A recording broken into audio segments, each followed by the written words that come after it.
Hi, welcome to a new kind of Website Depot podcast. In the past, you may have listened to our Yoast Me, Don't Roast Me podcast, but now we have totally new things. We're trying something different where we want to be able to showcase some of the different clients we have. And we're very fortunate at Website Depot to have clients that, frankly, can benefit people in a multitude of different ways. We'd like to take that opportunity to highlight one such client today that we're very glad to have with us here, bankruptcy attorney Karine Karadjian. Hi, Karine. How are you? Hi, I'm good. Thank you. How are you? Oh, I'm hanging in. I'm hanging in. Like so many people here. Yeah. But yeah. So get right into it.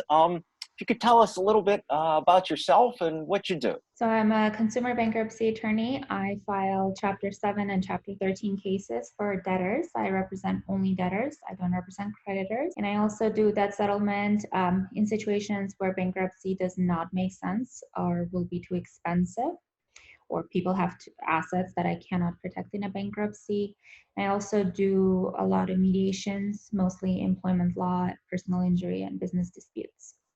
Okay, so I guess that's just to expand upon that a little bit, and I know we've been talking about this in the past, like what is, I know right now, unfortunately, a lot of people are looking at bankruptcy, a lot of people are struggling. Mm. Like, it's what would you say to someone that, calls you up and says, hey, Ms. Karadjian, I'm very interested in bankruptcy. What's been happening basically ever since mid-March, since the lockdown started, people started getting laid off. I was getting a ton of calls. I was being flooded with calls, of course, because people were panicking. They had just gotten laid off. We weren't sure how unemployment was going to work. And California unemployment was basically capped at 450 a week, which isn't enough for most. Mm, But what I've been telling people since March is, if you're calling me with the only reason you're calling me is related to COVID-19, I think it's a little bit too early right now. I think it's mm, premature to file bankruptcy because we don't know what's going to happen. There's government aid that's being rolled out every day. We find out something new, and I even did a bunch of webinars and videos trying to spread that message, because a lot of credit card companies, car companies, mortgage lenders, landlords, they're all trying to work with you to a certain degree if you've been affected by this virus and you can show that. So I think a good place to start is to call the creditors directly, oh, and then and also apply for unemployment. Now we have the extra 600 a week through the end of July that's being given by the federal government. And then after the end of all of that, in a few months, if you're still drowning, then give me a call, give another bankruptcy attorney a call, and we'll see if bankruptcy makes sense. But I think the key is, don't rush into it, because you're going to see a lot of ads for bankruptcy right now. Unfortunately, people want to capitalize on that, and I think it's too early. okay, I guess just that makes so much sense. I mean, to expand upon that point a little bit more, what were to happen if someone were to rush into bankruptcy perhaps a bit sooner than they should? So it could be in a situation where you're doing it right now, and some unfortunate things happen, and you're going to have to rely on your credit cards, or you get sick, something like that, and you incur a ton of medical debts. Well, the bankruptcy only covers you up to the point that you filed a bankruptcy. So now all of a sudden you just came out of a bankruptcy, but the pandemic has been going on for longer, and now you have all these additional bills that are not going to be included in your discharge because you rushed into the bankruptcy. That's the first thing. The second thing is, right now, for the people that are on unemployment and are getting the full 450 a week from California and 600 a week from the federal government, technically that should be enough for most lower income families to keep them going for a little bit. And we're not quite sure how the bankruptcy courts are going to be treating this income, because for people that normally make less, it looks like they have extra income, but they don't really, because this income is going to end in a couple of months. So we're going to have the hearings on those kinds of issues coming up in the next few weeks, so we'll get a little bit more guidance. But I think that my biggest fear is that the people that are rushing might not get to the right person. So they might get to an attorney who just decided to add bankruptcy to their practice area now, Right. without having to, and that's okay, everybody learns somewhere, but those people should really use a mentor who is trained in bankruptcy law to protect your assets as the debtor. And your assets are not just your house. Your assets are your tax refunds. Your assets are royalties. If you're an actor, we're in LA, there's a lot of part-time actors. Your assets are residuals from accounts that you might have had. All of those things are assets, and they need to be properly protected. So my fear is that you might end up with somebody who doesn't really know what they're doing, or a non-attorney, completely a non-attorney, and then you're in more trouble. Jeez. Yeah, no, that does sound bad. So I mean, it sounds like, you're telling people like, hey, dude, even before, don't rush into bankruptcy, but by the same token, don't rush into a bankruptcy attorney or debt relief professional. Like, do a little research there Well, too. Like, yeah, and you should never, whether that's bankruptcy, personal injury, divorce, whatever it is, don't go with the first person you call. Anytime somebody calls me for a consult, I always tell them, call a few more people, get a few more quotes. Maybe you'll get a better price than me. Maybe you'll click with somebody better than me. I think you should always be wary of people that just want to right away, get your card information over the phone. And any attorney you use, you should always look them up on the California Bar website, because over there it lists whether this attorney has ever gotten into trouble, been disciplined by the California Bar before. And also just to check all the reviews online, because again, if you're checking on a review for a divorce attorney, let's say, and then all of the reviews are talking about workers' compensation, it's probably not an attorney you want to use for divorce. So just stuff like that, be careful. mhm. I think that's such good advice with anything. Just be careful. Right. I know we've discussed this a little bit in the past, but I'm very interested to hear, some alternatives to bankruptcy. I mean, you're not just a bankruptcy attorney, you're a Right. debt relief specialist. I mean, what are some of the other, alternatives to bankruptcy that might be the right fit for a person's situation? So I think a good realistic alternative for some people, not for all people, is that settlement. And that's where I'm able to settle it for about half of the balance, sometimes a little bit less, sometimes a little bit more. So I tell people to plan for approximately half. Um, and that's not going to work for everybody, right? So if a person doesn't have a lump sum income, a lump sum available for me to work with, I can't really do much.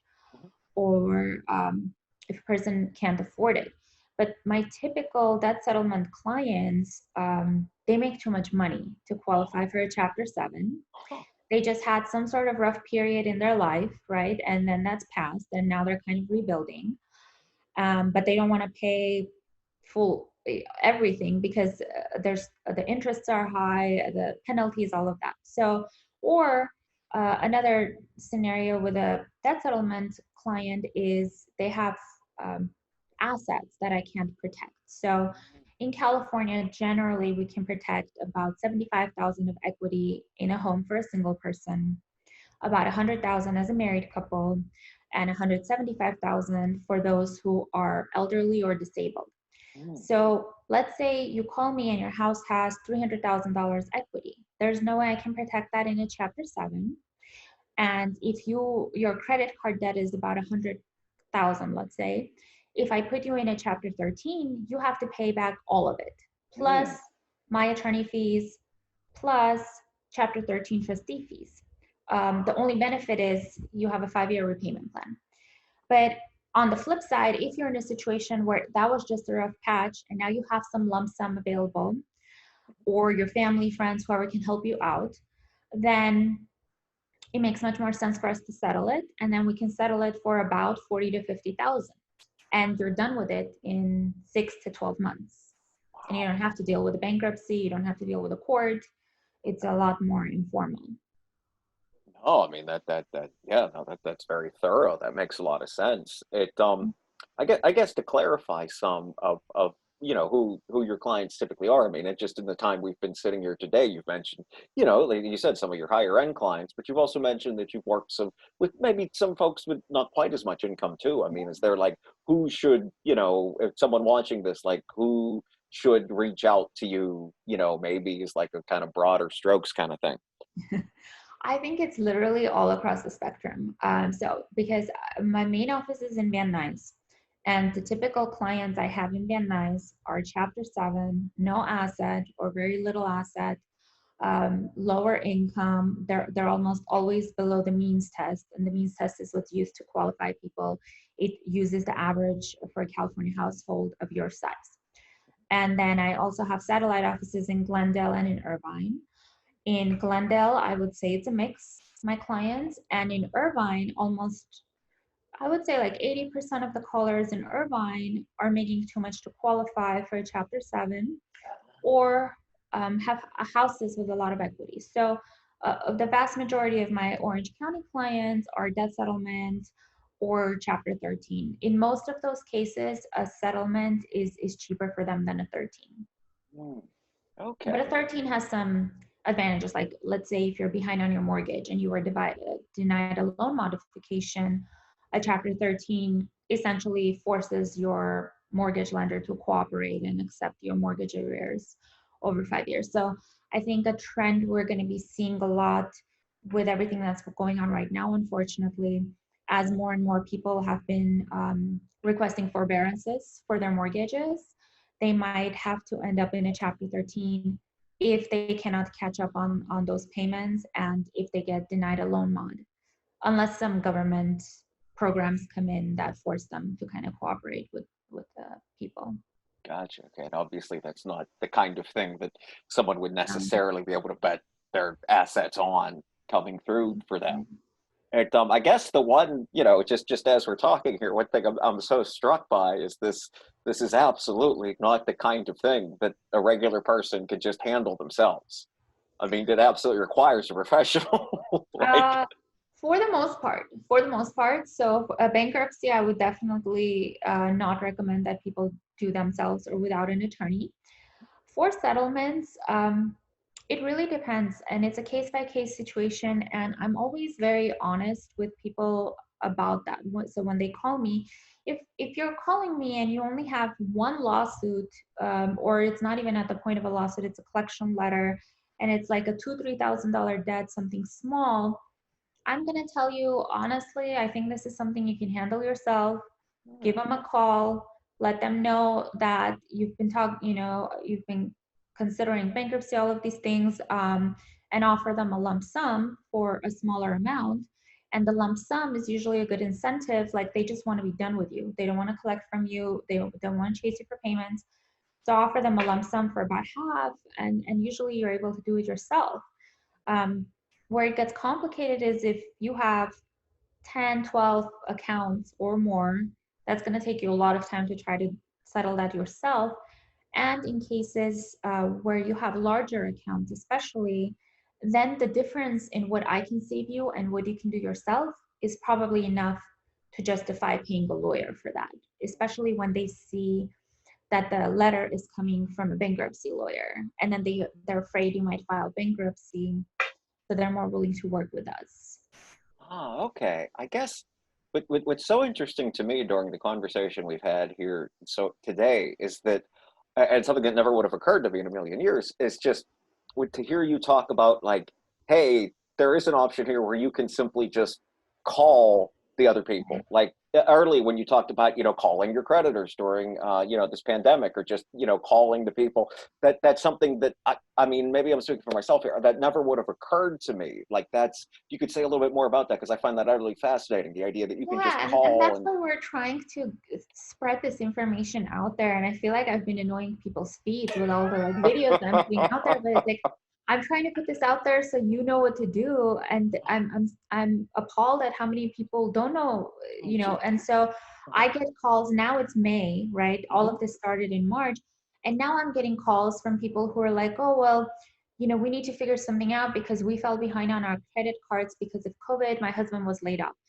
Okay, did you notify your creditors at any point? No. So, which is unfortunate because if they did, they could have avoided penalties. They could have avoided late fees because of COVID-19. So many creditors have these programs where they're allowing you to skip 3 payments, sometimes more, but you have to communicate with them. You have to request it, and you have to let them know that you're doing this because you had income reduction due to COVID-19.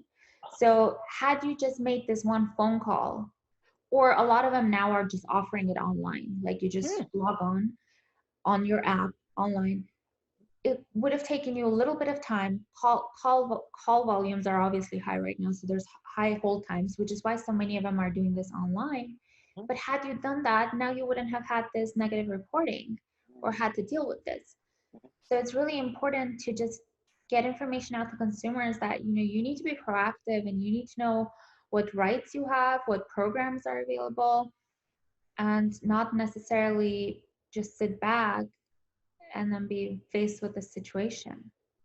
Yeah, I mean that makes so much sense now that you say it. I mean, I feel like you might have already answered this question, but just to throw it out there, is there any other, piece of advice that you would say to someone that, hey, maybe, we're bankruptcy at least is on the table mentally as an option, like what you would say to somebody that, hey, is really struggling right now as they listen to this?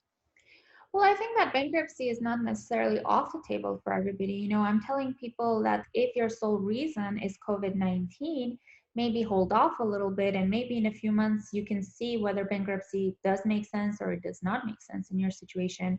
If you were already considering it prior to the virus and are, or just you feel hopeless, or you're drowning in debt, or whatever the situation is, I always tell people, give an attorney a call and discuss your situation. Most bankruptcy attorneys offer free consults.